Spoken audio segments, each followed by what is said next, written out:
Yung size ng butas ng muffler na nito guys na nakakalkal. 1.5 yata na pakalapit. Kaya buka ng makina. Walang pigil-pigil ba.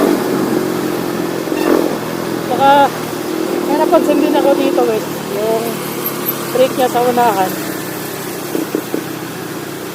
Pag i-brake mo siya parang ano, malikot. Iwan ko ba kung anong mayari dito.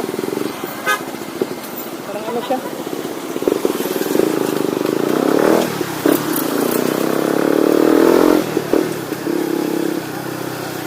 Parang mag-vibrate ba pag mag-brake ka sa unahan. Kaya hindi na ako gagamit ang unahan. Emergency na lang.